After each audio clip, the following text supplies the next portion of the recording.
I'm excited to talk about large class teaching with you. This picture up here is of my classroom. I'm like the little person right down the front in like the white dress and the black cardigan. And I could talk about my class the entire time, but I'm excited to chat with you now, particularly about the assessment that we have in this unit or had in this unit, and talk to you specifically about the design and the feedback and the moderation that we've done at scale. So this is a piece of work that I did do in the before, that's what I call it, before COVID. This work is still continuing. I'm not the lead of it anymore, but I am at the moment this year coming back into it to dip my toes and do some new work, which I'll tell you about at the end. So I just really want to set the scene with you today. The content of this unit really isn't important for the assessment design, but it will help you kind of understand how the assessment was created and what the students are doing. So my large class is obviously in Australia. It's a first year psychology unit. It's actually a health psychology unit, and we teach health behavior change. It's a super fun unit to teach because we're kind of talking to the students about things that they can really apply in their own life, such as, you know, increasing their healthy eating or exercising more or, you know, drinking less alcohol. It's very large. In our largest trimester, we have between like 1,200 and 1,700 students that will attend, and it's run on 4 different campuses. So the largest campus is the campus that I am on, but our second largest campus is online, and the third largest campus is like 2 hours drive away, and the 4th largest campus, our regional one, is about 4 hours drive away. So it's really impossible for me to get around to all of those locations. It is a core unit in many of our health courses, and a core obviously in psychology, but we pick up a lot of just like traffic coming through. A lot of students take this unit as an elective, as a fun thing to do. So last time I counted, there was like 43 different courses students were from. And I guess that's an important point because the academic preparedness of these students is really varied because they're coming from all different backgrounds. They're coming in with all different high school, what we call ATARs in Australia, which might range from like 50 to 90. So, you know, they're coming in with different skill sets. Because it is so large, we often employ 25 to 30 sessionals depending on the year, as well as with some academic staff. So normally when I talk about having 1,500 students, say, in my unit, it does invoke a bit of panic, but hopefully this will resonate with you all today and you'll understand some of the challenges that we have experienced. So when we started thinking about the assessment in this unit, obviously with being so big, there are some challenges. So there's lots of students. Because we had such a big online cohort, they often had reduced or maybe completely absent face-to-face time.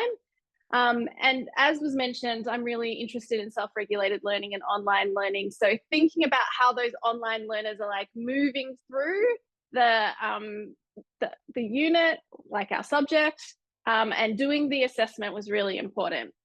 I said we have got a heavy reliance on sessional staff, but this leads to some issues around equity and consistency of not only teaching, but marking practice amongst so many people doing the marking. And there's just a huge amount of challenge just anyway, I think, giving high quality audio feedback.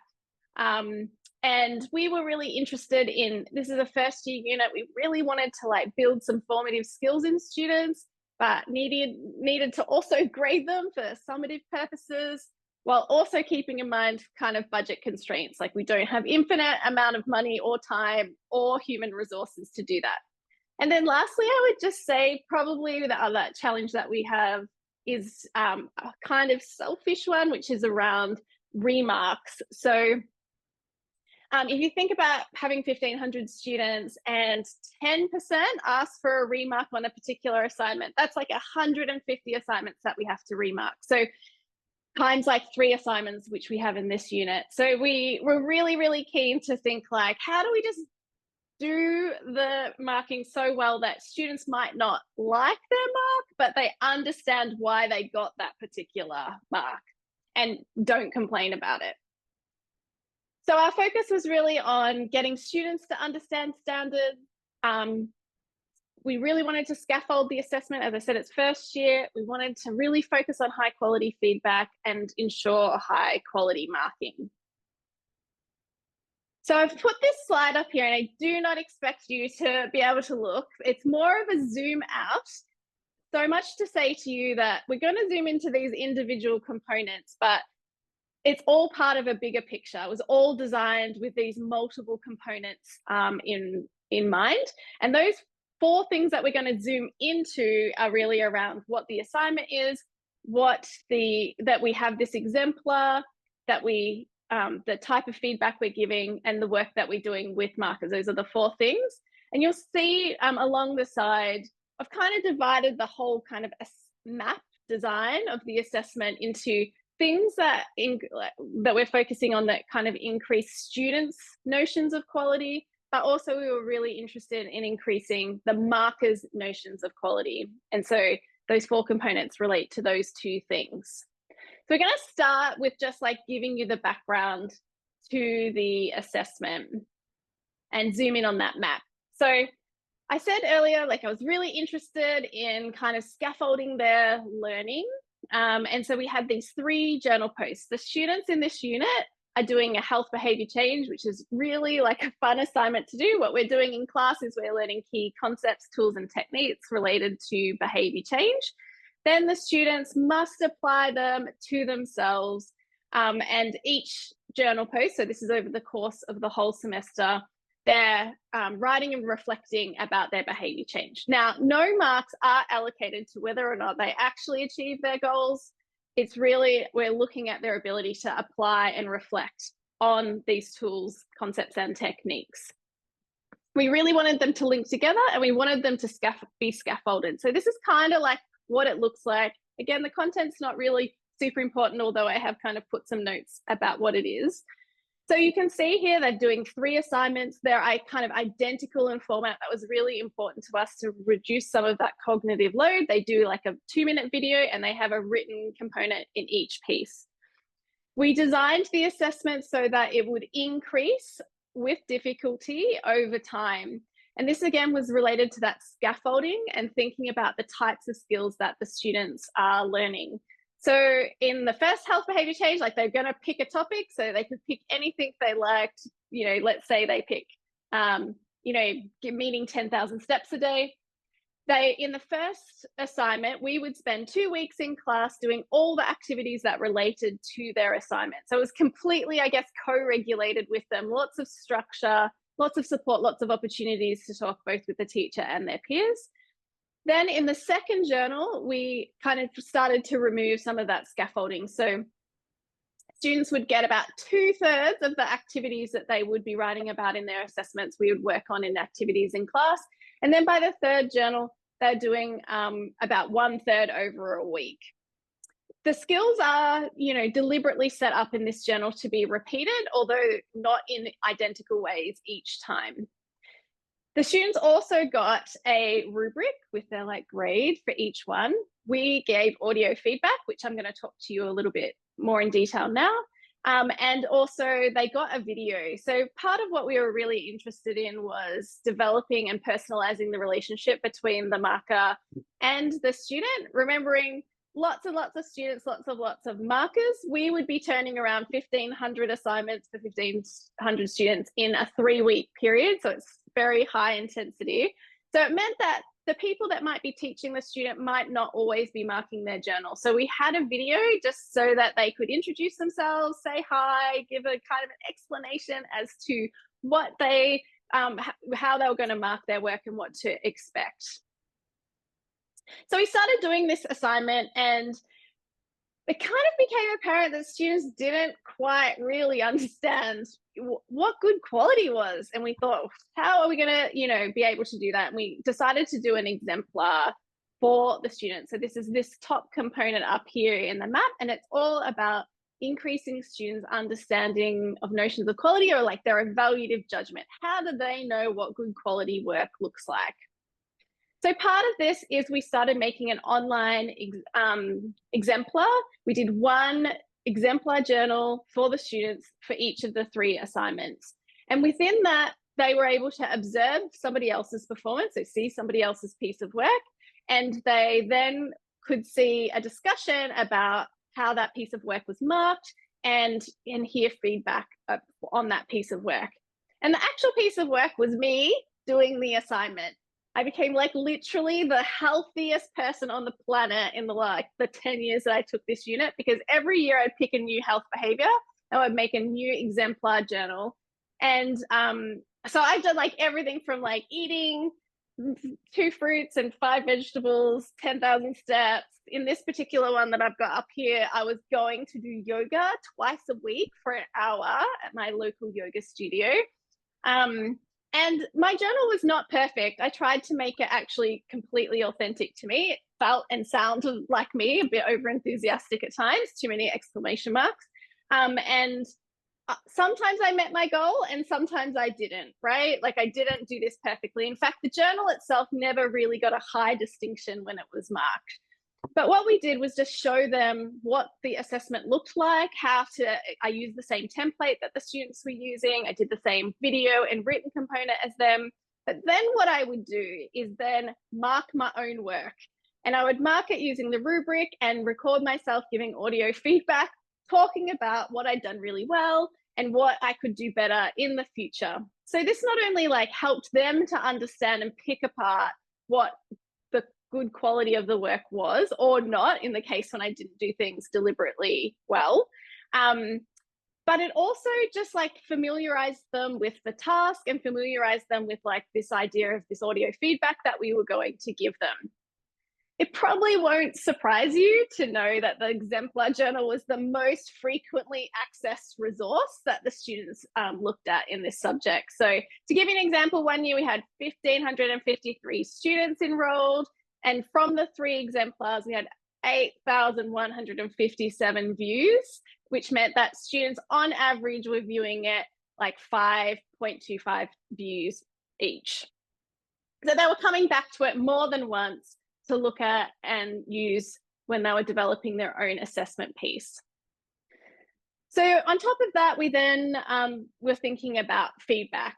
And I had done lots and lots of marking in other subjects where you're writing written comments on the work.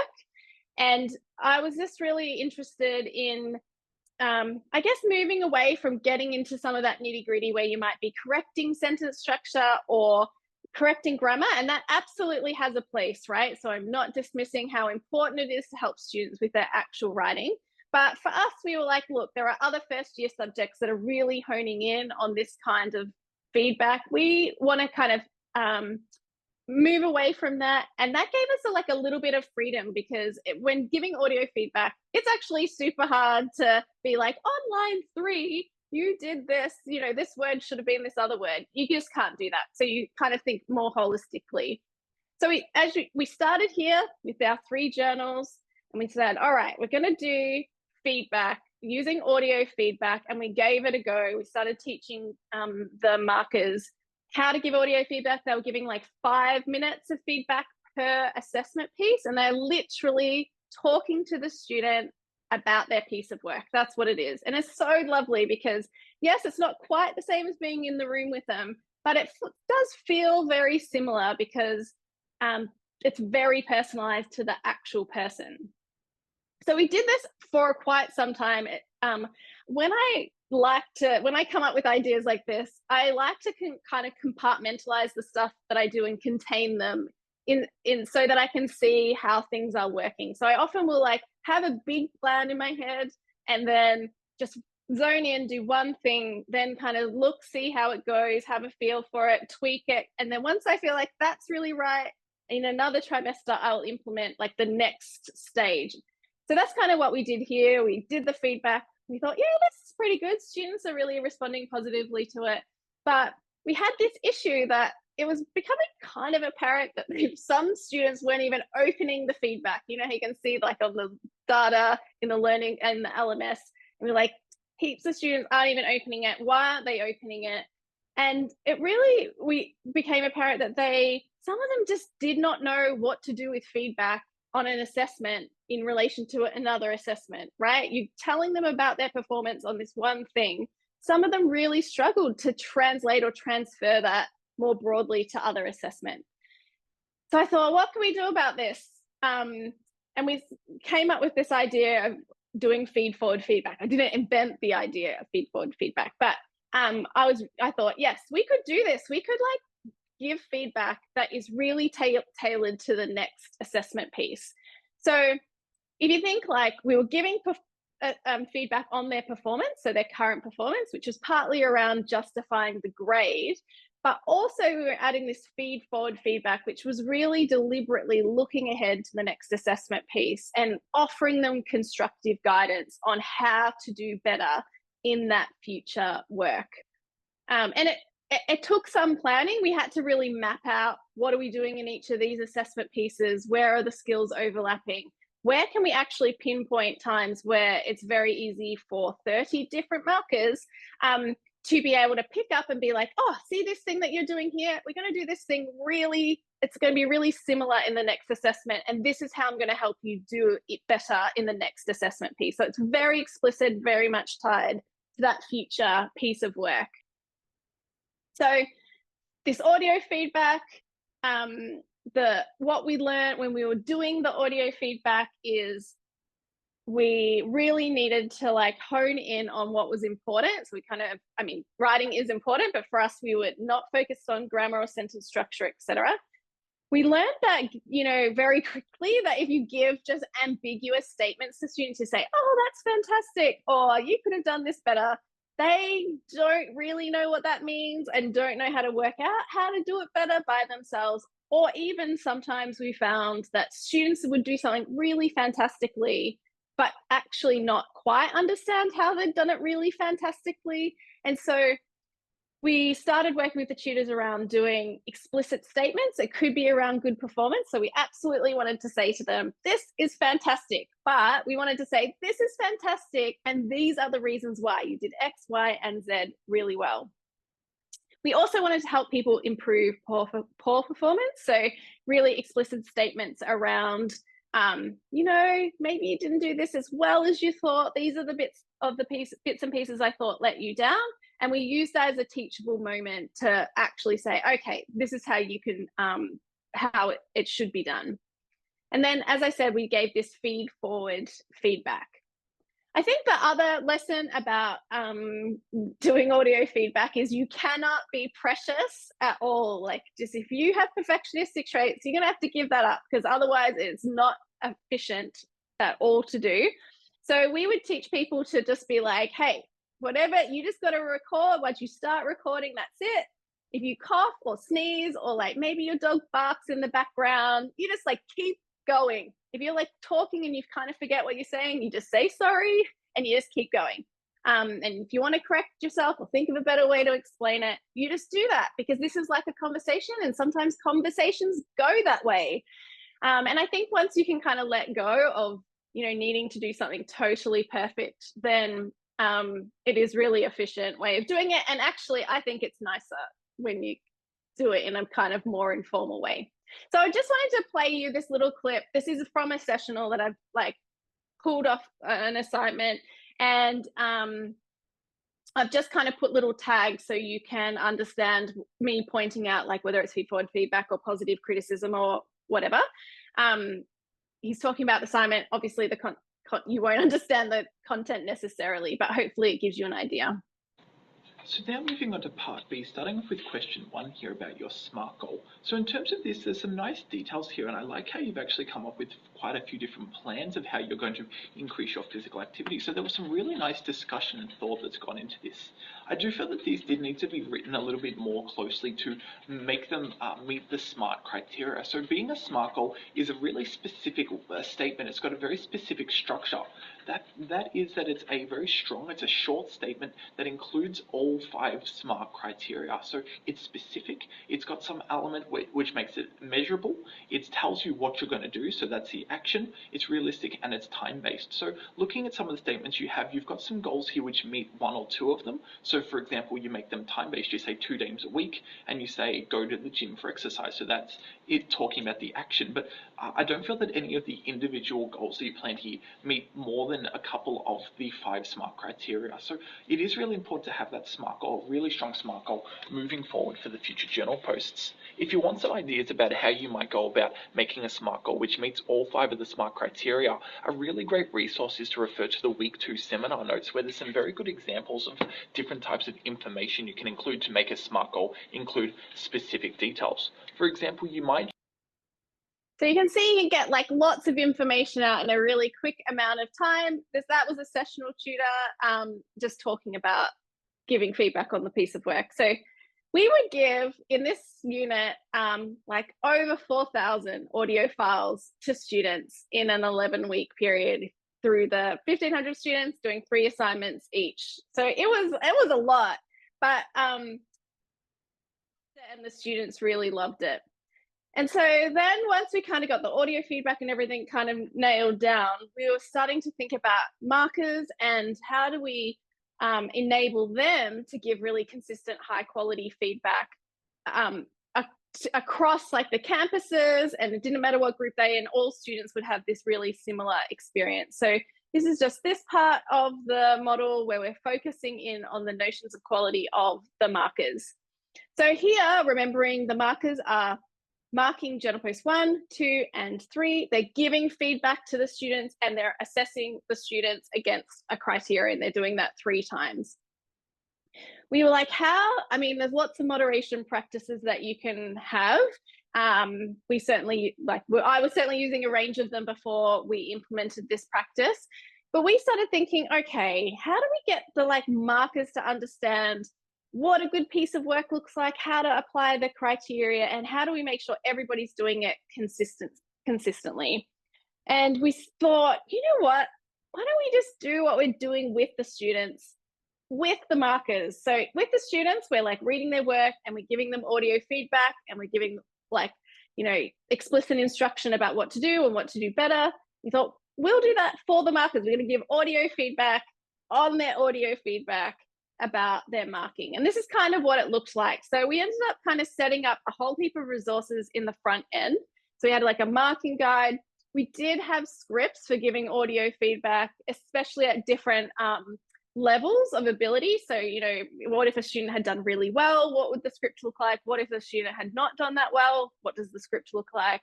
And we gave video explanations of the marking criteria.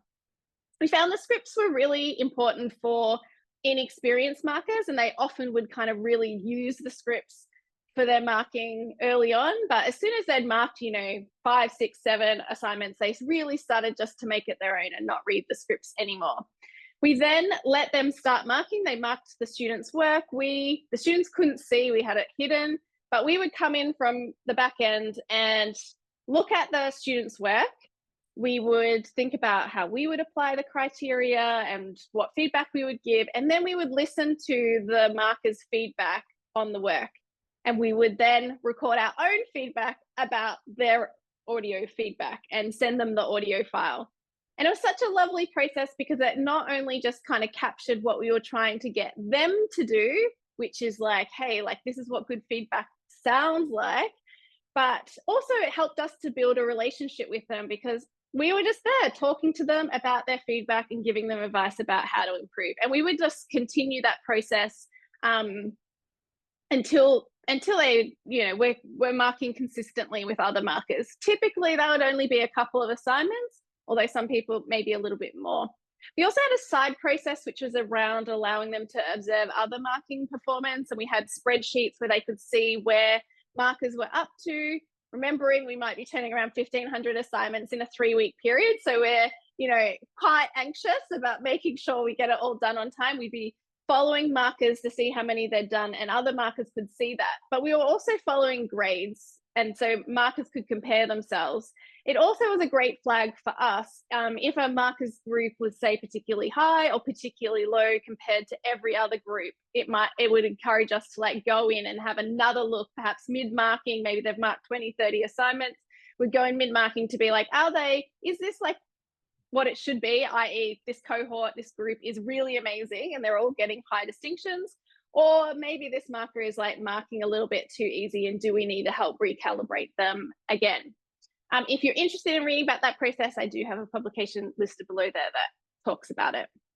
So lastly, I'm nearly coming to the end. I just wanted to talk about what the students thought about this process. So we get student evaluations in this unit, and I picked the last 3 large trimesters, of which I was like the main leader of the unit. And so these are the stock standard 10 questions that every student gets asked about each of our subjects. But you can see here that we were consistently scoring really high, like a lot of mid to high 90s% out of 100 on things like learning experience, how they felt about learning resources, feedback, the assessment, the workload, the quality of the teaching, and the overall satisfaction with the unit. But I think like what is probably more important to deep dive on is when we introduced audio feedback and when we introduced the feed-forward feedback. So when we started out, I taught this unit for 10 years. So back 2010, they did okay. So the question that the students got was the teaching staff gave me helpful feedback. This graph, you'll see the ends are actually the number of students who did the student evaluations, not the number of students in the unit. But we started off pretty good. 79% students agreed that the teaching gave them helpful feedback on their work. Once we introduced the audio feedback, that jumped up to 87%, and we were able to consistently maintain that for quite some time, 87, 88, 90%. And then we did that for a couple of years, and then I did introduce this feed-forward feedback, and you can see an immediate jump in student evaluations from already what was pretty good, sitting in the high 80s. We jumped to like mid 90s, and we're able to maintain that consistently over time. So the feed-forward feedback really did make quite a bit of difference to the students' experience of the feedback. We also did do a small study where we asked students a whole range of questions about this unit, but the ones that were related to audio feedback, we found that was really positive. So we asked them, did they agree that the audio feedback was more detailed than written feedback they got on other assessments? And the 85% agreed or strongly agreed. Did the audio feedback make it feel like their tutor cared about how they're going? I really cared about that. That was something that was really important to me, this sense of belonging. 93% said they agreed or strongly agreed. The audio feedback made the marking feel more personalized. 50% strongly agreed and 95% agreed or strongly agreed. And the audio feedback helped me improve my next journal post. 92% agreed or strongly agreed. So the advantages were, I think, like it really helped to guide students on what was good performance. And that was that whole exemplar, the audio feedback, and the feed-forward feedback. We definitely were able to deliver higher quality feedback than we were prior to implementing this design. It certainly helped to foster teacher-student relationships, as I said. So nice having someone talk to you about your piece of work.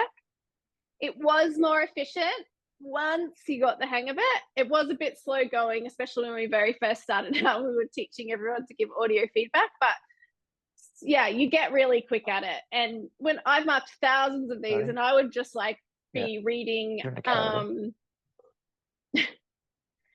I would be like reading a bit, audio, like recording audio, reading a bit, recording audio, reading a bit, or recording audio, doing a summary. It could be, easily the whole thing would take me 10, 15 minutes to do one, very quick.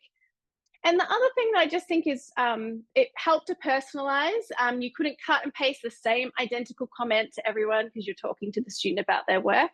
And tone of voice just added a richness to the feedback you cannot get from written feedback. So what I mean by that is, like, sometimes when you're giving negative feedback to students on their work and it's written, it can be interpreted as quite harsh. But when you're like giving audio feedback and can hear the person, right? They're like, oh, I can see what you were trying to do here, but you didn't quite get there. And this is how I would do it better. You can tell that person like is not trying to be mean. They're actually trying to help you, even though they're giving you this criticism about your work. So it adds a richness by using the audio feedback. I think some of the disadvantages are training, like it, you know, we had to set up quite a bit of resources to get everybody in the same place and consistent. But once we kind of got that right, we just rolled it over every year without much effort. There was some anxiety by staff to be recording themselves, particularly those that didn't like it when their dog barked in the background. Maybe it's not equitable for everyone, all the students. It couldn't be printed off. The sound quality sometimes was not great, depending on the microphone. And how tech savvy the student, the tutor was actually did matter. So I'm going to leave you just like with this last thing, right on 30 minutes. So I'm on track. I'm doing a good job. The last thing is like this unit, you know, was my total baby, and I loved it to death, and it was very hard to give it up. And now it has some other fabulous people running it. They're still doing the Health Behavior Change Journal. And now, as part of a big grant, an ARC Discovery grant that I have with Cradle, that was mentioned earlier, we're doing this feedback literacy intervention. So actually now these students are going to be doing their health behavior change, but it's going to be on feedback literacy. So their behavior change for the whole trimester is to learn about how to use feedback.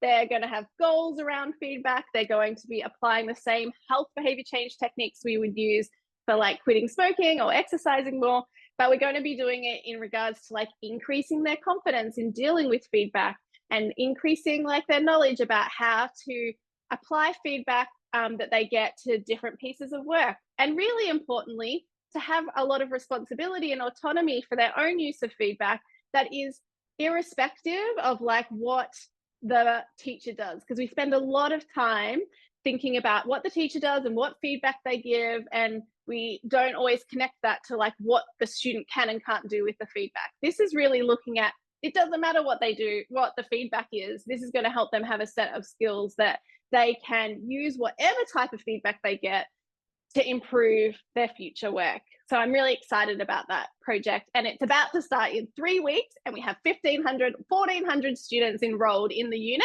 So it'll either like totally explode and not work and be terrible, or it will be really fabulous. But I mean, it'll be fun to see which one it will be.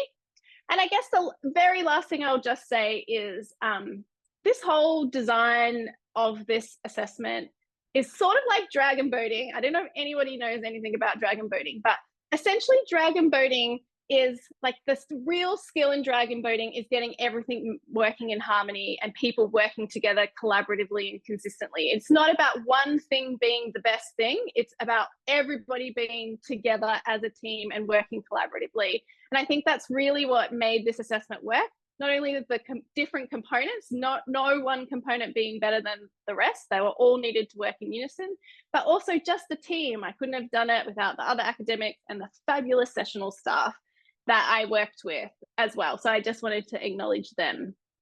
And that's it. So thank you so much for having me tonight, or this morning, I guess, if you're somewhere where it's morning time. I'm happy to take any questions.